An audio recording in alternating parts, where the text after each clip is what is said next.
From Lagos, the nation's commercial capital, this is the News at 10. Live from Channels Television. Reporting tonight, Amarachi Ubani.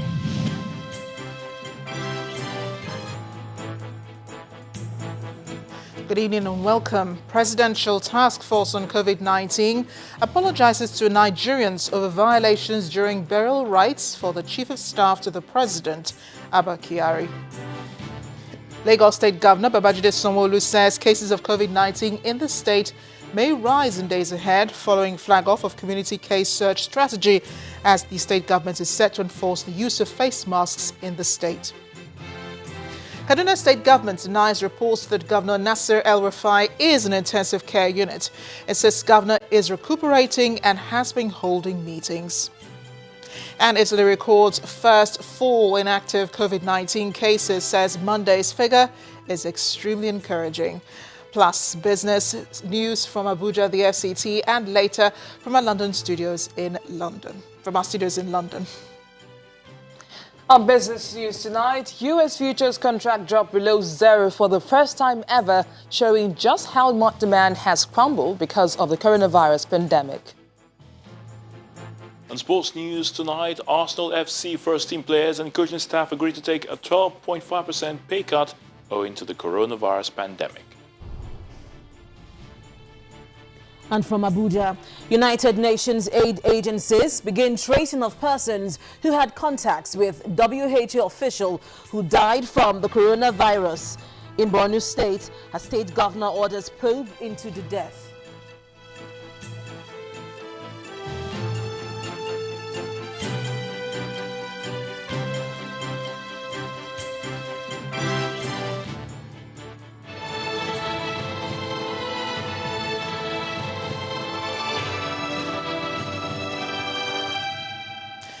Days after the burial of the Chief of Staff to the President, Mr. Abba Kyari, the federal government today apologized to Nigerians over the violations during the burial on Saturday. The chairman of the Presidential Task Force on COVID-19, who is also the secretary to the government of the Federation, Mr. Boss Mustafa, says it is regrettable that social distancing was not observed during the burial ceremony.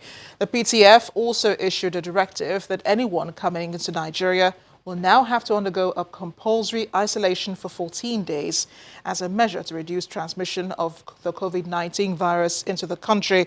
These were some of the comments at the daily presidential briefing today in the nation's capital, Abuja.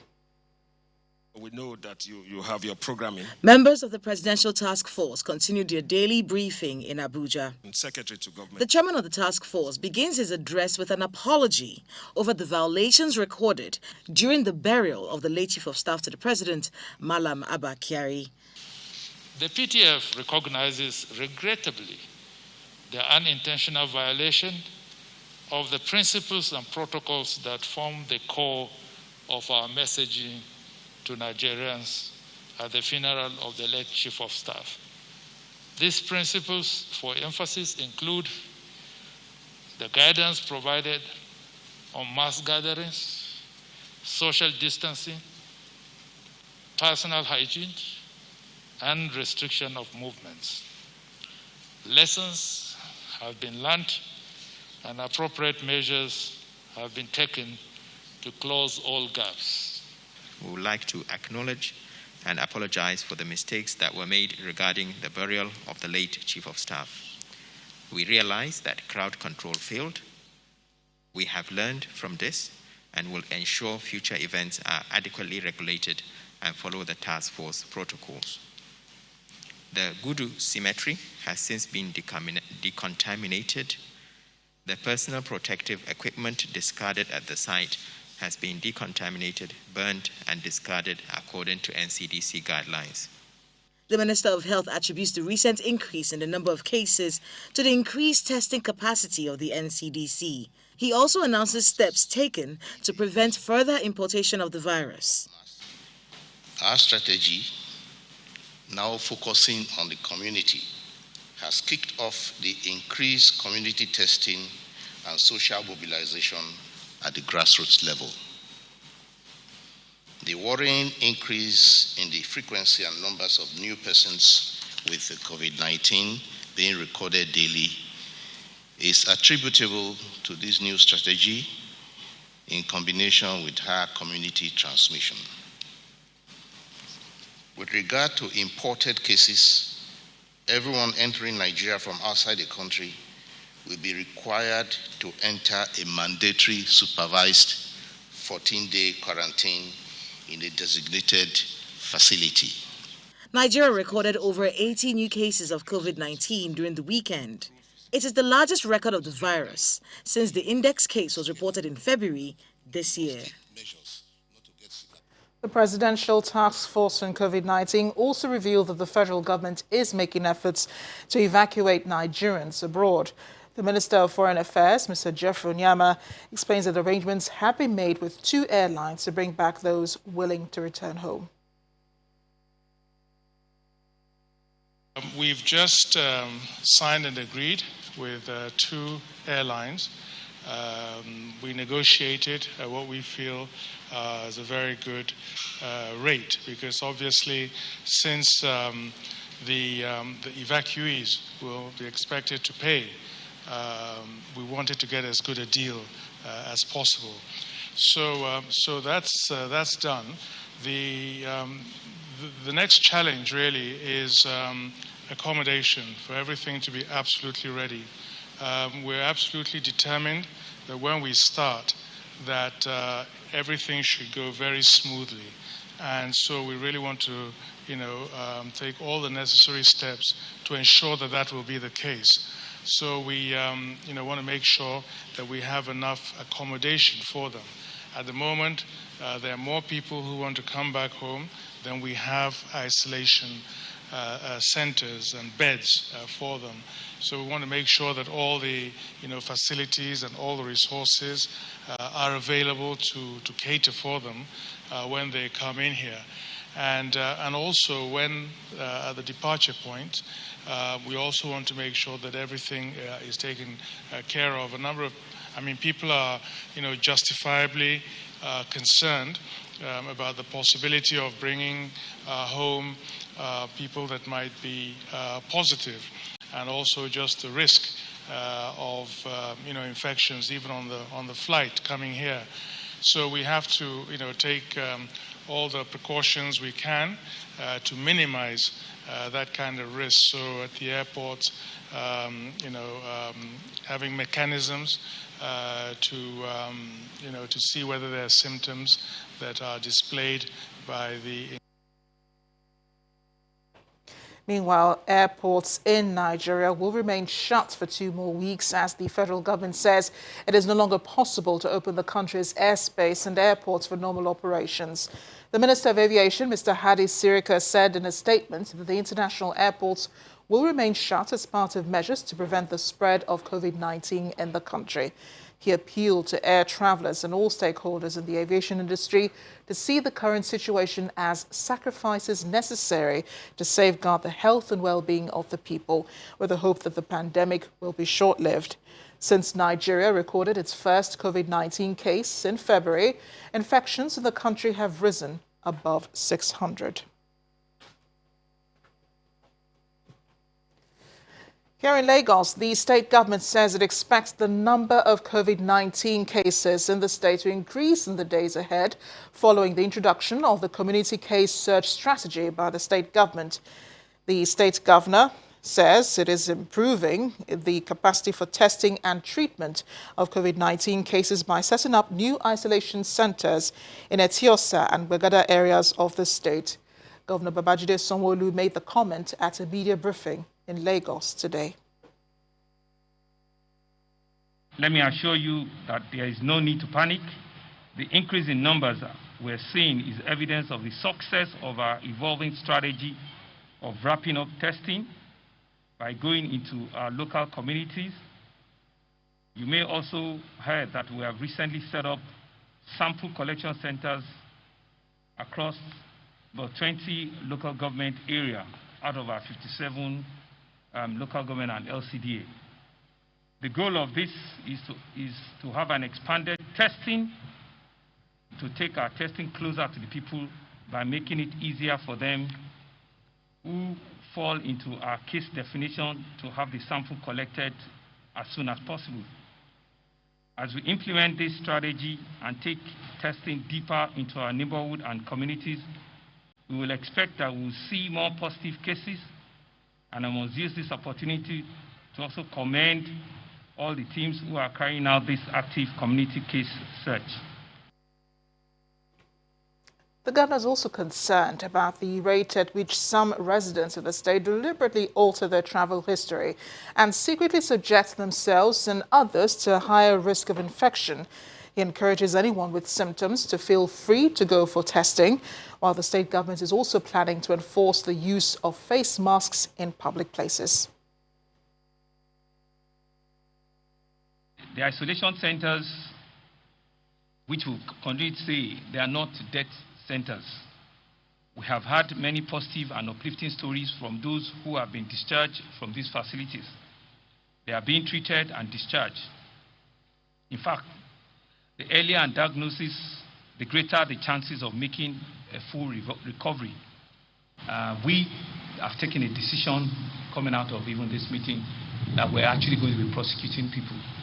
We are going to make 3-4 people scapegoats and examples, because it's not only unfair, we are also risking the life of other health workers who, if you don't say the truth, there was no way for them to know where you've been, who you've been in contact with, and what your previous life history or health history has been. We think that from next week, when we will have wrapped up production and distribution, we're going to be asking that face masks should compulsorily be worn at public places.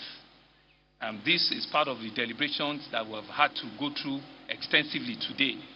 And I must say that we have commissioned over 1 million production locally from various tailoring companies and outfits that we have, and we intend to start distributing them in the course of the week.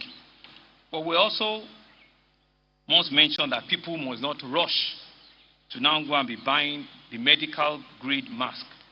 The medical ones are for our medical personnel, and as you can see, myself and my other colleagues, we're not wearing any N90 face mask. We've started, rebranding ourselves to wear, the local made, which we believe will be adequate and sufficient and will meet, the spirit and the era of wearing face masks.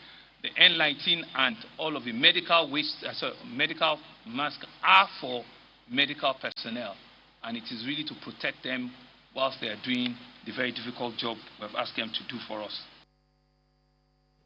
It appears Lagos State is not the only state contemplating compulsory use of face masks. Other governors in the southwest region agree that wearing nose masks will be made compulsory for everyone coming out of their homes effective from Friday, April 24th in their respective states.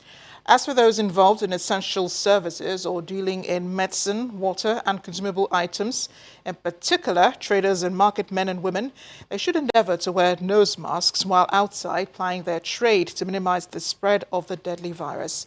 The governors have also decided that entry points of the 6 states which make up the region must be closed forthwith to contain the spread of the COVID-19 pandemic. And the Kaduna State government has cleared the air that Governor Nasir El-Rufai is not in intensive care, but he is well and recuperating after he tested positive for COVID-19. Governor El-Rufai's Chief of Staff, Muhammad Dattijo, says his principal is working from the isolation center, noting that the now bearded governor held a virtual meeting with members of his cabinet. The meeting was chaired by his deputy, Hadiza Balarabe. The Chief of Staff also posted a photograph of the governor holding a live chat with other cabinet members. Governor Nasir El-Rufai had, via his Twitter handle, on March 28th, revealed that he tested positive for coronavirus and recently updated that he has not been discharged. As the pandemic rapidly spreads across the country, early detection, social distancing and proper respiratory hygiene are the main messages from health authorities. And that explains why the Nigeria Center for Disease Control, the NCDC and the World Health Organization are looking to set up more testing centers across the country, including in Delta State, where they are stepping up community testing. The NCDC team, led by its Director General, Dr. Chikwe Ihekwazu, paid a visit to Delta State to assess the state's response to the pandemic, discuss ways of ramping up tests for residents and identifying other areas where they require assistance.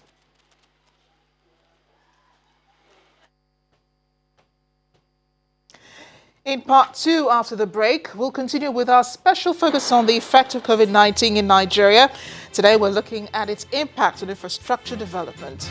We'll be joined by Dr. Bongo Adi, a senior faculty member at Lagos Business School and a development expert. Join us again. Welcome back. If it has joined us, you're watching the news at 10 live on Channels Television Lagos. A reminder of our top stories.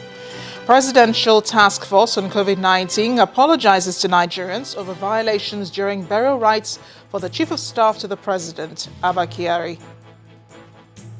Lagos State Governor Babajide Sanwo-Olu says cases of COVID-19 in the state may rise in days ahead following flag-off of community case search strategy as the state government is set to enforce the use of face masks in the state. Kaduna State Government denies reports that Governor Nasir El-Rufai is in intensive care unit. It says Governor is recuperating and has been holding meetings. And Italy records first fall in active COVID-19 cases, says Monday's figure is extremely encouraging. Plus business, news from Abuja, the FCT, and later from our studios in London.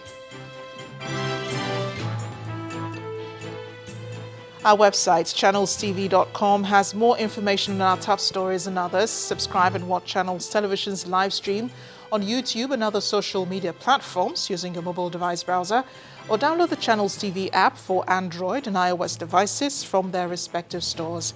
You can also watch us via your smart TV platforms on Apple TV, Android TV, Fire TV, and Roku. The effect of COVID-19 is biting hard across every sphere, from roads, railways and airport projects. Infrastructure development appears to have been paused to mitigate the spread of the virus. Tonight, we continue our focus on the effect of COVID-19 on critical sectors of the Nigerian economy. Our correspondent, Dari Dawood, takes a look at the nation's infrastructure. COVID-19 is coming with some damaging effects, and the public construction is not exempted. Many countries ordered the suspension of non-essential businesses. The impacts are already being felt. On the rail line, the projected work plan has been put on hold across the country. And one of the victims of this delay is the Lagos-Ibadan rail project. Lagos-Ibadan would have been ready in May. Seriously, unfortunately, nearly all of them that went for Chinese New Year were quarantined by their government. The government said they cannot come back until they find a solution to coronavirus. Only those who didn't travel are here, and therefore the speed of the construction has reduced. It's dead quiet around here, and that is because the construction work on this corridor has been suspended for now due to the outbreak of COVID-19. But the Chinese construction company in charge of the project says it has completed the laying of tracks, which is a major part of the 156-kilometer rail project. A whole lot still needs to be done. The station is still under construction and the trial run suspended for now as well. But the Nigeria Railway Corporation says a lot will change in its operation after the lockdown. The road system is by far the busiest in the country's transportation network, carrying about 95% of all country's goods and passengers. And according to the Ministry of Works and Housing, there are more than 500 ongoing road and bridge projects across the country. COVID-19 may have altered the timeline and delivery dates for these projects. But it's not just the rail and road projects that are affected. Air transportation infrastructure is also affected. Late in March, the Minister of Aviation, Adi Sirika, announced the suspension of ongoing rehabilitation work at the Akanu Ibiam International Airport, Enugu. You could see that the job is at 92-93% completed. Unfortunately, however, we are more than sad to announce today that because the workers who ought to be on site, as you could see, they had to close down shop to go back to their families in view of this COVID-19. With millions of people observing the stay-at-home order, infrastructure and transportation systems are used more sparingly now. But where does the suspended work leave these infrastructure projects when the regular traffic returns? Dari Idu, Channels Television News. We're being joined at the news at 10 now by Dr. Bongo Adi, a senior faculty member of the Lagos Business School and a development economist, to look at the impact of the coronavirus on the nation's infrastructure. Thank you for joining us on the news at 10. Thank you. How are you keeping up with the social distancing and all the measures we're doing all we can associated with the lockdown? Let's talk about what we're talking about tonight. The country with infrastructural deficits is Nigeria. How badly will it be for us this period? Yeah, of course, we never planned for this. We had set plans, in progress to deliver some of those key infrastructural assets. As the commentator mentioned, that about more than 500 infrastructure projects, roads and bridges were going on in different parts, different regions of the country before the coronavirus hit us. This is a kind of a covariate risk, a force majeure sort of. Nobody saw it coming. It wasn't anticipated. And when this happened, and then this is the key threat here is human capital, the people who build, who deliver the infrastructure. So now governments all over the world are struggling, first of all, to save the human asset. You know, in this situation, the first thing to do is to protect the assets, the critical assets, which is human beings. And then for us here in Nigeria, I think we are facing the added problem that we underinvested heavily on the health sector. So we underinvested? Heavily, of course, because you can see that we're now running helter-skelter to provide the hospital beds, build isolation centers, get ventilators, and all of that. These are things we never, ever imagined would happen to us. Don't forget that our elite never, use their health facilities in Nigeria. They will always travel abroad. So there was no compelling reason for them to really invest in the health sector. So, the major concern, for most Nigerians, most of us ply the roads, and lots of road projects were going on before coronavirus hit. And now those projects have been put on pause. You think that now would be a good time to fix, to continue, I don't know, with the time that we have, so because most people are at home? I was talking about allocation of resources. Now you notice that we have a new problem at hand, which is getting saving as many lives as possible, and that means that we have to invest in health. So funds, will be channeled towards the health sector, and that is what actually is going on right now. And we do not have sufficient even to do that. So it means that we're going to have the problem of time overrun and cost overrun with those infrastructure. So you don't expect them to be delivered according to plan. Even the Minister of Transportation, Rotimi Amaechi, mentioned it, that the Chinese who were building the roads are back to their countries. They can't come back right now. And even here as well, our own people are under isolation as well. So how do we make up for lost time? There is nothing we can do about this right now. So we just have to wait until this pandemic is over. Nobody knows when it is going to be over. And in our own case, I think we are still at the exponential part of the curve. So we haven't even gotten to the peak. Well, we just pray that it doesn't hit us as hard as it's hitting other countries. So we do not know when that will happen. So we can only begin to plan for other infrastructure assets when we come out from the pandemic. So we had a problem before the coronavirus hit. It has worsened. We're going through, and exactly. now we're going not back only to that, these same we problems. also have new demand for infrastructure that we didn't put in place. Right now, there's heavy demand on power because people are home. And now, remember, so many corporate activities, companies, schools have moved their activities online. So that makes huge demand on online and digital infrastructure, which we didn't have. We don't have broadband, we have the highest cost of data, we don't have electricity. So that is added cost to consumers, to households. This is something they never budgeted for, but now they have to make provision to run the generator, buy fuel, buy data to make sure that that the educational infrastructure, human capital development keeps on. So you can see that it's more than a double whammy for us. Yeah, a lot of food for thought there. A lot of it. A lot of it. Thank you so much, Dr. Bongo Adi, for joining us on the News at 10, senior faculty member of the Lagos Business School and development economist. When the News at 10 returns, U.S. oil prices drop below zero for the first time ever, showing how much demand has crumbled due to the coronavirus pandemic. We'll have more in business news. Join us again.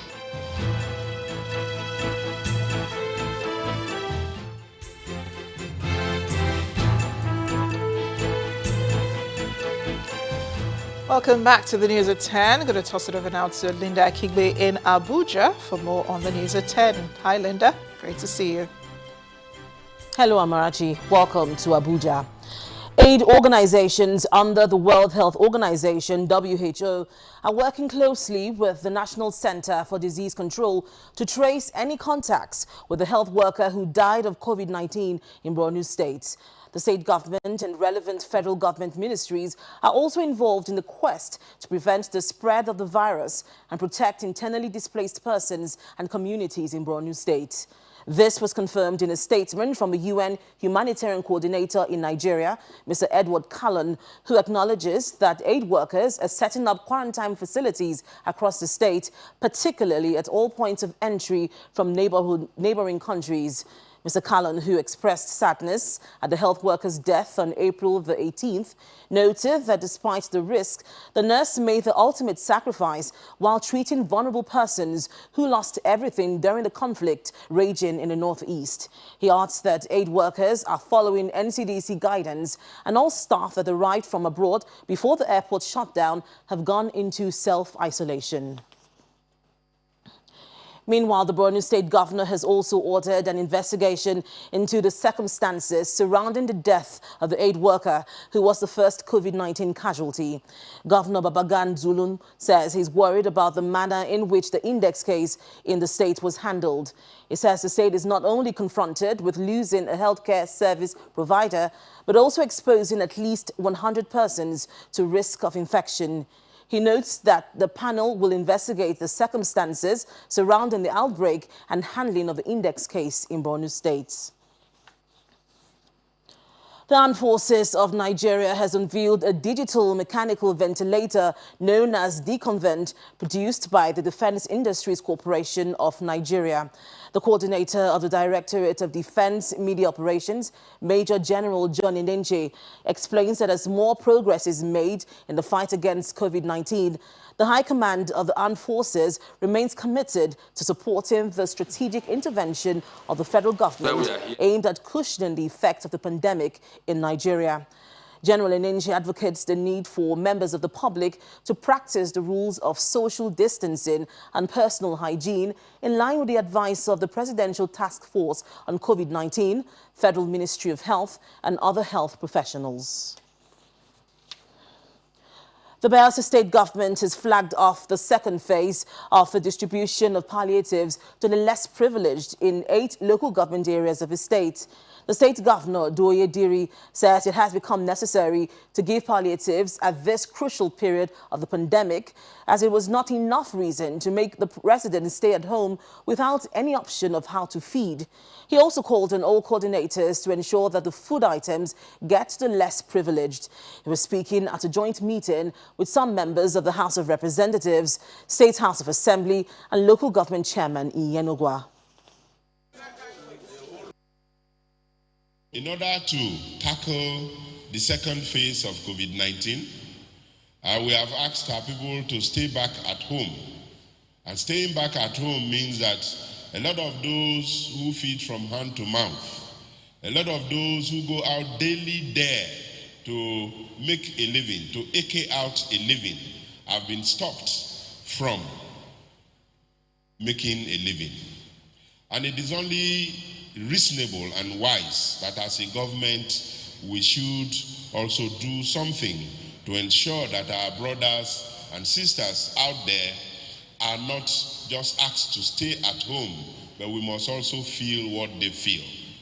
It is in respect of it that the Bayelsa State government have procured more food items. And you are invited here to witness and join us to distribute these food items. That's all from Abuja. Back to you, Amarachi. Thank you, Linda. Here's some cheerful news for subscribers of DSTV and GoTV staying home this period. To lessen the impact of the ongoing socio-economic crisis, MultiChoice Nigeria has announced it will be rewarding its customers with mouth-watering discounts of up to 44% for DSTV customers, while GoTV customers will enjoy a rebate of up to 75%, which the Chief Customer Officer, Artin Mabuto, says is to lessen the impact of the socio-economic crisis caused by the lockdown. Thanking customers for their consistent loyalty, Mr. Mabuto adds that the discount offer is in line with MultiChoice's mission to provide quality content and a chance for their loyal and valued customer base to experience a wider range of content on higher packages. So if you're on any of these packages under DSTV Compact Plus, Compact, Confam, Family, Yanga, and Access, or Jolly Plus, Ginger, Value and Light packages under the GoTV platform, you may want to tap into these discounts and programs on offer from MultiChoice. Bisi Adebayo is standing by now with business news.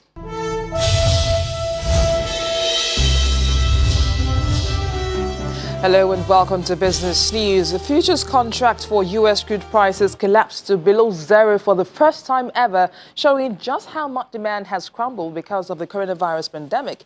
In an unprecedented day of trading, the price for the May contract wiped out all value, breaking every low for oil prices since 1946.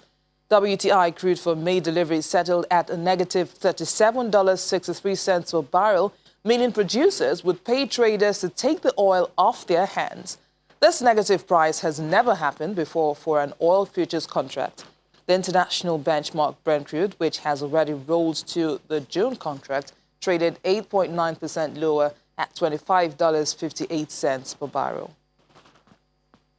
The Federal Inland Revenue Service has suspended all field tax audits, investigation and monitoring visits as part of palliatives to the impact of COVID-19 on taxpayers.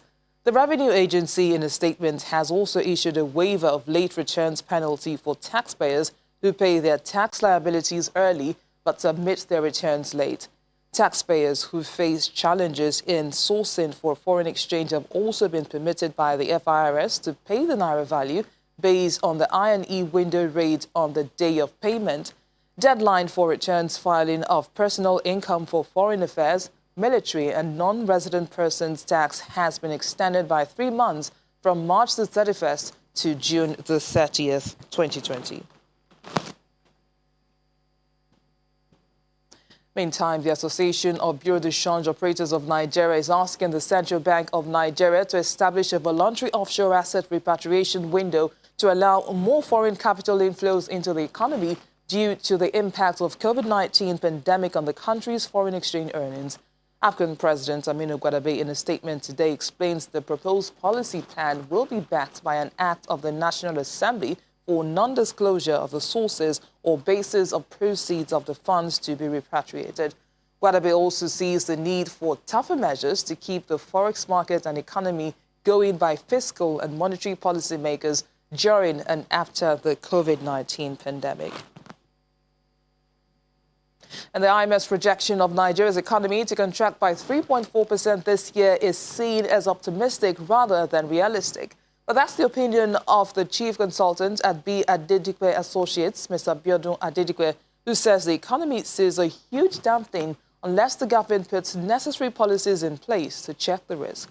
Mr. Adedipe was speaking earlier today on Business Morning. The African Development Bank Group has announced the Department of China Songhao Nigeria Limited for 18 months over fraudulent practices. The department renders the locally registered civil engineering company and its affiliates ineligible to participate in bank finance projects, other multilateral development banks under the Agreement for Mutual Enforcement of Debarment Decisions, including the Asian Development Bank, the European Bank for Reconstruction and Development, the Inter-American Development Bank, and the World Bank Group. The company will only be eligible to participate in bank finance projects on condition that it implements an integrity compliance program consistent with the AFDB's guidelines at the expiry of the debarment period. Let's turn now to the stock markets, which ended Monday's trading session down 0.01% as investors look ahead to a string of first-quarter earnings results from some listed companies this week. Temple Ashaju brings us the figures.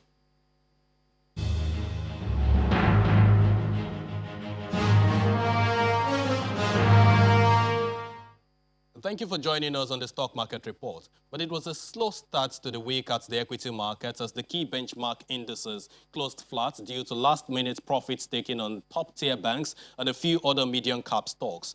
As equities begin to find new levels this week, 16 stocks posted losses with Guinness in the lead, while 14 others managed to record gains led by Julius Berger. Now, investors continue to bet on the shares of FBN Holdings ahead of its sale of an insurance subsidiary, and of course, the top-tier bank, which is a financial institution listed in the stock exchange, was the most actively traded stock, with some 115 million units contributed to the overall market volume of 345 million, traded in 4,930 deals for a whopping 4.2 billion naira. And that's the Stock Market Report. I'm Temple Ashaju.